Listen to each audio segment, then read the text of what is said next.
part by Inked Playmats at inkedplaymats.com, your place for custom-made playmats. Design your own or shop from other featured designers. Use promo code KLOTZ to save 10% on your order. Inked Playmats, your game, your style. To do on their website, and come join us for a fun, friendly F&M environment.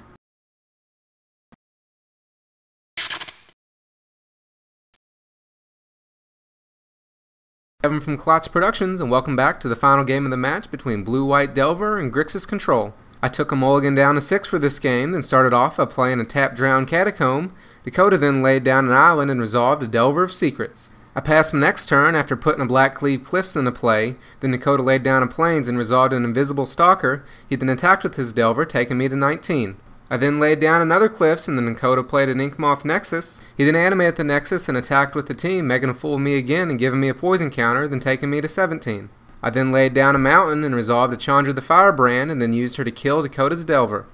Dakota then played a second Nexus, and then went to 18 to play a Jataxian Probe, and look at my hand. He then animated both his Inkmoth Nexus and tried to attack with both of them. However, I caught it this time and realized he could only attack with one, so he sent the one Nexus and a Stalker at my Chandra, taking her down to 2 loyalty. I played a Sulfur Falls on my next turn, and then used my Chandra to take Dakota to 17. Dakota then went to 15 to play another Jataxian Probe, however I countered it with a Mana Leak. Then he animated both his Nexus and sent his team at my Chandra again, killing her this time.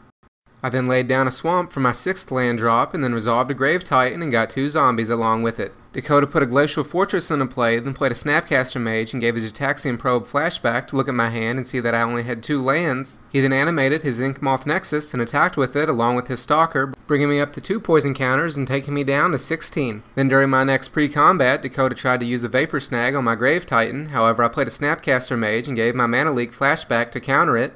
I then attacked with the Titan and my zombies, which Dakota took, going down to 5 life. Dakota then used an Oblivion Ring to get rid of my Grave Titan. Then on my turn, I attacked with the team. For blocks, Dakota played a Snapcaster Mage and gave his Vapor Snag flashback. He tried to bounce one of my tokens with the Vapor Snag, however I countered it with a Negate. So Dakota decided to trade his Invisible Stalker with my Snapcaster, then trade his 2 Snapcasters for 2 of my zombie tokens, and then take the other 4 damage, going down to 1. He played another Invisible Stalker on his turn and put a Seachrome Coast into play tapped. I then attacked with my 2 remaining zombies, so for blocks, Dakota animated both his Nexuses.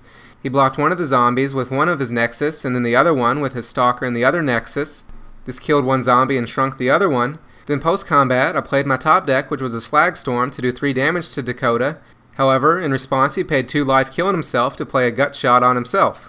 Needless to say, he was dead, and that gave me the win to the game and the match. So that's it for this video. I hope you all enjoyed it. You can find the full version of this gameplay and the annotations at the end, along with links to previous highlights gameplays.